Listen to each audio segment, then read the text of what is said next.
우리가 이제 성경을 읽게 되면 중요하게 여겨야 될 부분 중에 하나가요. 이성을 총동원해야 된다는 사실이에요. 그러니까 우리의 생각을 총동원하지 않으면 성경 말씀을 이해하기가 상당히 어렵습니다. 많은 분들이 신앙을 이야기할 때 감성적으로 접근하는 분들이 있어요. 그러나 너무 감성적으로 접근을 하게 되면 그러니까 자극적으로 원하게 되거든요. 그러니까 더 많은 자극을 원하게 돼요. 막 몸이 떨린다든지 아니면 뭐 방언을 한다든지 이런 것들을 더 원하게 돼요. 이게 없으면 은혜를 안 받는 것 같단 말이에요. 그래서 여기에 너무 빠져버리면 열광주에 빠지거나 아니면 이단에 빠질 확률이 굉장히 높습니다. 그래서 신앙생활 할 때는 이 감성도 중요하지만 하나님이 우리에게 주신 이성도 총동원해서 성경 말씀을 읽어야 돼요. 그래서 이걸 균형을 잘 맞추는 것이 가장 중요한 신앙의 모습이다라고 저는 생각을 해요. 그래서 오늘 성경을 읽을 때 여러분들은 무엇을 해야 되냐면 그냥 있는 그대로 문맥 그대로 그냥 아무 생각 없이 있는 것이 아니라 이것이 왜 있었을까라는 생각을 가지고 항상 그 문맥을 연구를 하는 마음으로 읽어야지만 제대로 하나님 말씀을 읽을 수가 있다라는 거예요.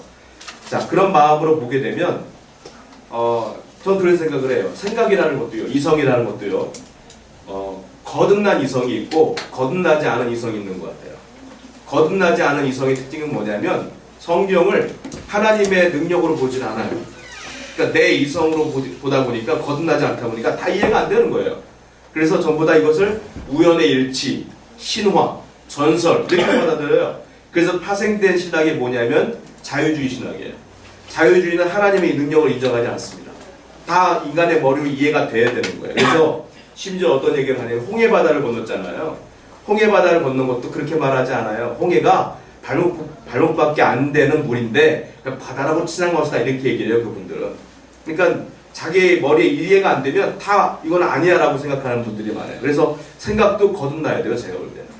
거듭난 이성으로 성경을 바라보게 되면 다 하나님 말씀 같아요. 그래서 다 정리가 되고 수납이 되고 내 영혼에 자꾸 축적이 돼요. 그래서 그것이 내게 양약이 되고 하나님의 은혜가 되는 거예요. 여러분들은 그래서 거듭난 이성으로 성경을 읽을 때 하나님의 은혜가 충만할 줄로 믿습니다. 자, 그런 마음으로 오늘 26장을 읽어봤더니 제가 볼 때 이해 안 되는 부분이 두 개가 있다는 거예요. 왜 이해가 안 되냐면 우리가 지난주에 어떤 걸 말씀을 묵상했느냐면 에서와 야곱이 장자권 때문에 팥죽 한 그릇 때문에 장자권을 팔고 그것 때문에 야곱에게 장자권이 흘러가는 것까지 묵상해봤잖아요. 그러면 그 이후의 사건이 벌어져야 된다는 거예요. 장자권에 대한 이야기가. 자, 실질적으로요. 창세기 25장은 우리가 살펴본 것과 같이 장자권을 팥죽 한 그릇으로 판 장면이 나와요. 25장이라. 그리고 27장은 이제 야곱이 그 장자권을 얻어서 아버지까지 속이는 장면이 나와요. 양털로 막 꾸미고 목소리 흉내내고 그런 장면이 27장에 나와요. 그러면 26장에도 여전히 그 장자권에 대한 이야기가 나와야지 정상이잖아요. 근데 오늘 26장은 누가 주인공이냐? 이삭이 주인공이에요. 그러니까 에서와 야곱의 아버지 이삭이 갑자기 등장을 해요. 그러니까 문맥상 어울리지가 않아요. 이게 여기 등장하면 안 되는 거예요, 사실은. 거기다가 우리가 26장의 내용을 봐서 알겠지만 이삭이 리브가와 함께 가뭄 때문에 블레셋 땅 그라로 내려갑니다. 내려갔다가 그 자기 아내와 껴안는 것을 보고 아비멜렉이 화를 내잖아요. 그러면서 뭐라고 말해요? 왜 네 아내인데 누이라고 속이냐? 이렇게 얘기를 하지 않습니까? 그 장면이 나왔다는 건 뭐냐면 이삭과 리브가 사이에 아이가 있었으면 자녀가 있었으면 누이라고 속일 수가 없어요. 근데 그 당시에는 자녀가 없었기 때문에 너 내 누이라고 하자 이렇게 이것이 가능했고 사람들이 속았다는 거예요. 즉 이 말은 무슨 말이냐? 26장의 이 내용은 에서와 야곱이 태어나기 전의 사건이라는 거예요. 이게.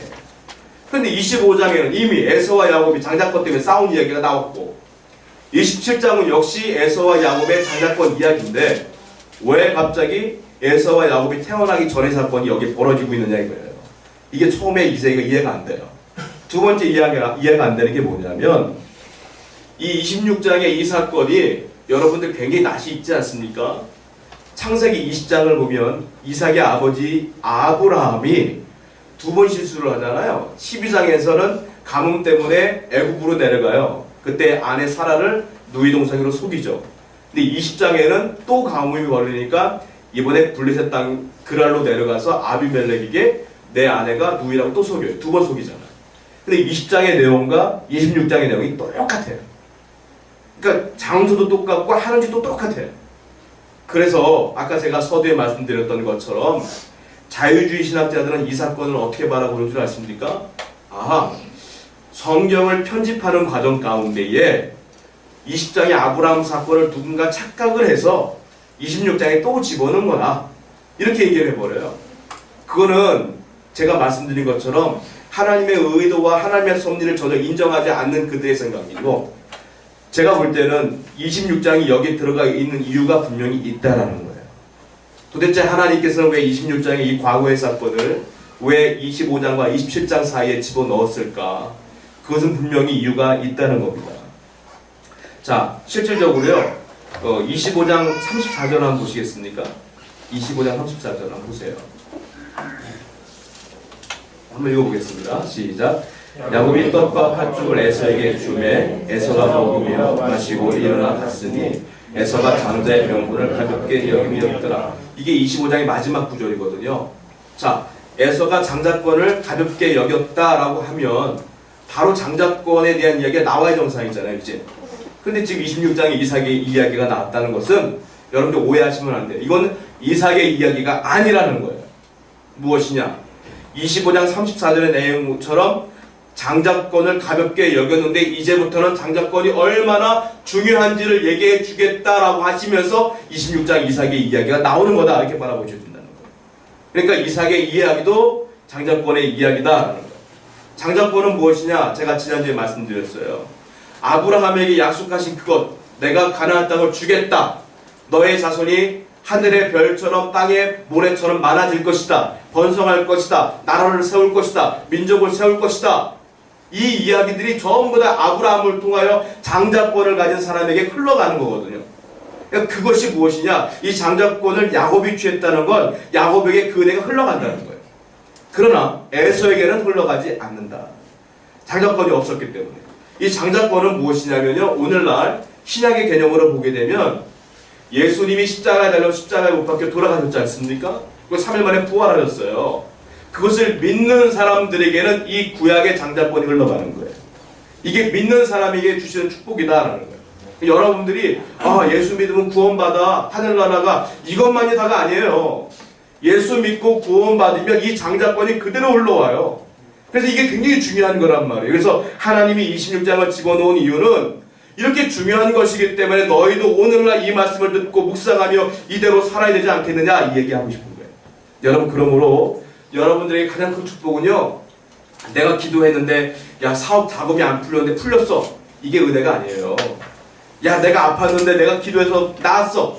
이게 기적이 아니에요. 진짜 기적은 뭐냐면 내가 예수를 믿음으로 말하며 구원받았기 때문에 그 은혜가 장자권이 흘러와요. 흘러오기 때문에 당연히 내가 기도하면 그 사업의 문이 열리는 거고, 당연히 내가 기도하면 병이 낫는 거고, 이렇게 되는 거예요. 즉 앞에 말했던 그런 기적들은 일부분에 불과한 거고, 진짜 기적은 내가 예수를 믿고 구원받은 게 진정한 축복인 줄로 믿습니다. 이것이 계속 흘러간다는 거예요. 자, 그러면서 많은 사람들은 예수 믿고 구원받은 걸 사소한 것으로 여길 때가 많아요. 뭐 눈에 보이는 것도 아니고 당장 나에게 뭐 축복이 되는 것도 아니니까요. 그러나 그렇지 않아요.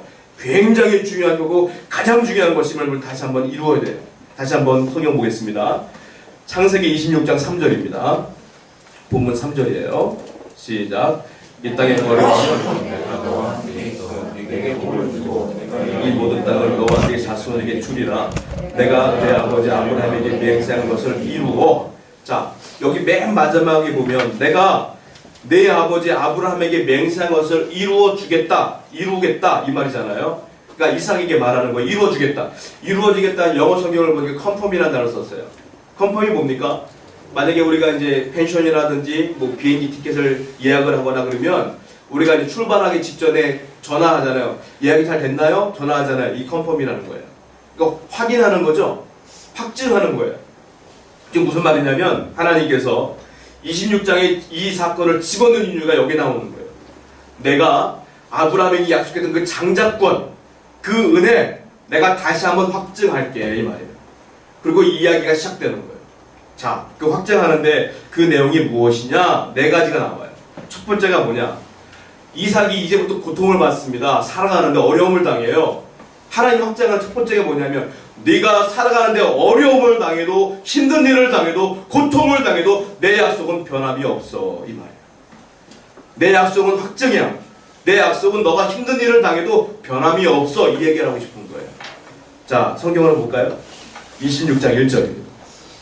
본문 1절입니다. 시작. 아브라함 때 첫 흉년이 들었더니 그 땅에 또 흉년이 들매 이삭이 그랄로 가서 블레셋 왕 아비멜렉에게 이르렀더니 아브라함 때 첫 흉년이 들었어요. 그래서 아까 말씀드린 것처럼 그랄 땅으로 아브라함이 내려갔잖아요. 근데 또 그 땅에 또 흉년이 드는 거예요. 이제 이번엔 이삭이 그랄로 내려갔어요. 그랄이라고 하는 것은 블레셋에 있는 도시 이름이에요. 거기는 가뭄에도 상관없이 풍성한 물이 있고 풍성한 풀이 있는 곳이었어요.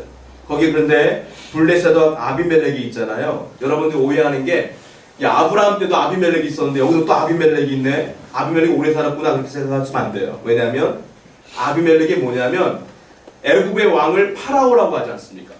파라오를 우리는 바로라고 하잖아요. 블레셋 왕을 아비멜렉이라고 하는 거예요. 그러니까 이 당시의 왕은 또 동일 인물은 아닌 거죠. 이제 아비멜렉이라고 하는 것은 그냥 왕을 칭하는 거예요. 자, 아비멜렉에 갔습니다. 자, 목축업을 하는 사람들에게 있어서는 가뭄은 사형선고와 똑같아요. 내 양을 먹일 물이 없고 풀이 없으니까요. 그러니까 양을 먹일 물과 풀이 있는 곳으로 데리고 다가가는 게 정상인 거예요. 그래서 그랄 땅으로 내려가고 원래 목적지는 애굽까지 가려고 했던 거예요. 이삭은 원래. 그런데 그랄 땅에 머물렀을 때에 하나님께서 가지 말라고 약속했기 때문에 거기는 잠깐 머뭅니다. 자, 2절과 3절 볼게요. 본문 2절과 3절입니다. 시작. 여호와께서 이삭에게 하라 이르시되 애굽으로 내려가지 말고 내가 네게 지시하는 땅에 거주하라. 이 땅에 거류하면 내가 너와 함께 있어 내게 복을 주고 내가 이 모든 땅을 너와 네 자손에게 주리라. 내가 내 아버지 아브라함에게 맹세한 것을 이루어. 보세요. 애굽으로 내려가려고 했는데 내려가지 말래요. 여기 머무르래요. 가나안 땅은 지금 가뭄이 있으니까 거기는 안 되고 여기 잠깐 머물고 있어라. 더 내려가지 말고 여기 있어라. 그러면 내가 이 땅을 너에게 줄게. 너의 아버지에게 약속한 것 그대로 이루어 줄게. 이 얘기를 하고 있는 거예요. 여러분 그렇습니다. 하나님은 지금 이삭이 하나님을 믿는 사람으로서 얼마나 하나님을 사랑하는 사람이에요. 이 당시에. 그럼에도 불구하고 가뭄을 만나고 목숨의 위협을 당하고 그랄 땅은요 안전한 곳이 아니에요. 오죽했으면 이삭이 내 아내를 누이 동생으로 속였겠어요. 거기는 수시로 사람의 목숨이 언제 사라질지 모르는 위험한 곳이에요. 그 위험한 곳으로 갈 수밖에 없는 이삭의 심정을 아시겠어요? 죽을 수밖에 없으니 갈 수밖에 없는 거예요. 그러니까 인생이 얼마나 큰 어려움과 환란과 곤고함과 절망이 있었겠어요. 그런데 하나님은 여전히 말씀하시는 거예요. 네가 지금 힘들다고 해서 내 약속이 없어진 게 아니야. 너 지금 힘들다고 해서 내가 널 떠난 게 아니야. 인간은 원래 힘들고 어려운 게 인생인데 그럼에도 불구하고 내가 여전히 그 약속을 너에게 지키겠노라 라고 약속하십니다. 여러분 아무리 삶이 힘들고 어려워도 하나님 절대 여러분 떠나지 않으세요. 내가 아무리 어렵고 힘든 일이 벌어져도 고통스러운 일이 벌어져도 하나님 절대 그 약속을 변경하지 않으세요. 약속하신 대로 그대로 이루실 줄로 믿습니다. 자, 욥기서 한번 볼까요? 원래 인생살이가 고달파요. 욥기 5장 7절입니다. 읽겠습니다. 시작. 사람은 고생을 위로 날아가는 것 같으니 원래 사람은 태어남과 동시에 고통이고 고생이에요. 그러니까 이건 믿는 자나 안 믿는 자나 똑같은 거예요. 그러나 우리에게 놀라운 건 뭐냐면 그러나 고생스러운 인생일지라도 하나님이 약속하신 그 약속은 변함이 없다. 이게 축복인 줄로 믿습니다. 이것이 우리에게 놀라운 은혜라는 거예요. 자, 두 번째 하나님이 약속하신 왜 26장을 여기에 집어넣었느냐? 두 번째 이유가 뭐냐면 너의 인격이 아무리 연약하고 너가 아무리 죄 가운데 거하고 너가 아무리 부족해도 내 약속은 변함이 없다. 이 얘기하고 싶은 거야. 자, 이삭은요 착하고 좋은 성품의 사람이었어요. 알다시피 아브라함이 자기를 각을 떠서 제물로 바치려고 했을 때도 순종했던 사람이 이삭이에요. 그리고 우물을 봤을 때 사람들이 막 우물을 빼앗아도 그냥 줬던 사람이 이삭이에요. 이삭은 참 좋은 성품의 사람이고 그리고 가정일을 너무너무 잘 도와줬던 가정적인 사람이기도 했었어요. 그런데 약점이 있습니다. 뭐냐면 비겁한 사람이에요. 자, 그랄 땅으로 내려갈 때 이 아내 리브가와 작전을 펴요. 너 원래 나하고 사촌지간이잖아.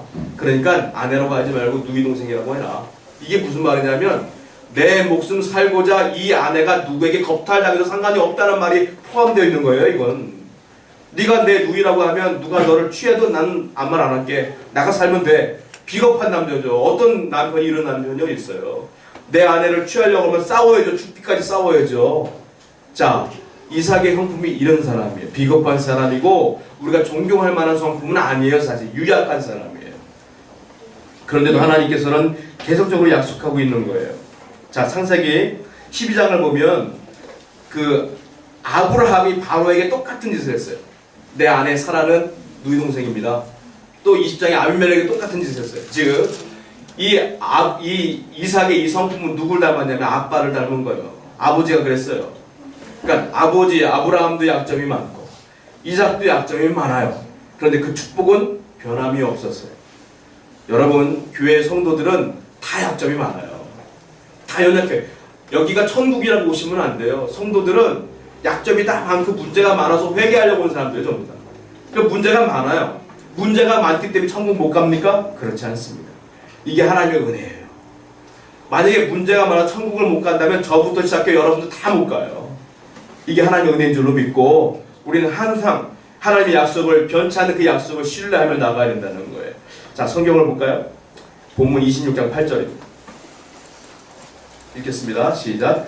이삭이 거기 오래 거주하였더니 이삭이 그 안에 리브가를 껴안은 것을 그래서 그 아비멜렉이 창으로 내다보니라. 이 껴안았다는 것은 이게 성경이다 보니까 순화시키려고 껴안은 것이라고 얘기하는 거예요. 여러분, 누이와 형제지간에 껴안을 수 있어요. 남자끼리도 껴안을 수 있어요. 이것 때문에 어떻게 네가 아내인 줄 어떻게 알 수 있겠어요? 껴안는 게 아니라 부부간에 동침하는 것을 본 거예요. 아비멜렉. 그것을 껴안았다 이렇게 표현하고 있는 거예요. 그러니까 나중에 노발대발하면 아, 네가 누이가 아니고 아내였네 이렇게 얘기하는 거예요. 사실. 자, 문제는 뭐냐? 이 이삭과 리브가가 껴안는 것을 동침하는 것까지도 아비멜렉이 봤다는 거예요. 무슨 말? 이거 되게 무서운 얘기예요. 그러니까 이삭과 리브가의 일거수일투족을 감시하고 있었다는 거예요. 아비멜렉. 그러니까 자유가 없었고 진짜 이삭의 말대로 죽을 뻔했던 거예요. 한마디로. 아비멜렉이 죽이려고 마음먹으면 죽이려고 했던 거예요. 그러니까 이렇게 힘든 인생을 살았던 사람이 이삭이에요, 사실. 그래서 거기다가 이 사람이 뭐라고 말하냐면, 야, 백성 중 하나가 네 아내와 동침할 뻔하였다. 이거는 거짓말이고요. 아비멜렉이 리브가를 취하려고 했던 것을 애둘러서 백성 핑계 대는 거예요, 사실은. 왕이 취하려고 했던 거예요. 거기다가 막 책망을 합니다, 이삭을.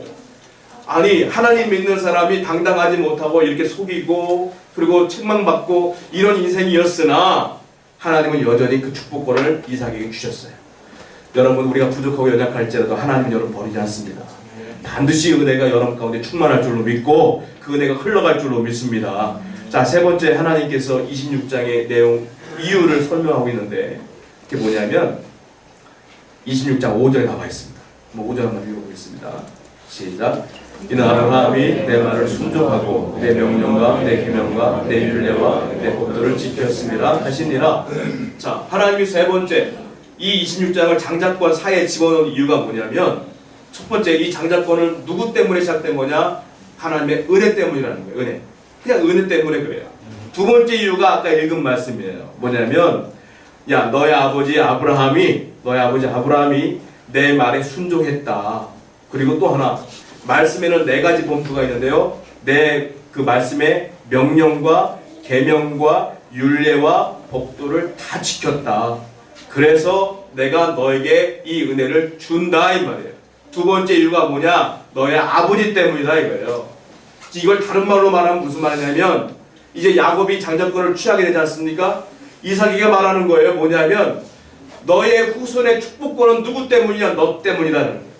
네가 지금 잘 믿고 충성하고 말씀을 잘 지키면 너의 자녀에게 그 축복이 그대로 흘러갈 것이다 이 얘기를 하고 있는 거예요. 그래서 부모의 신앙이 중요한 겁니다.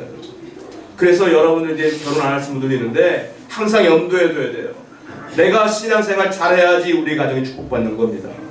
이 이야기를 지금 하고 있는 거예요. 즉 장자권을 받은 사람은 책임과 사명이 있다. 그 책임과 사명은 지금 내가 하나님 말씀대로 잘 살아야 된다. 이 얘기를 하고 있는 건데 안타까운 건 뭐냐?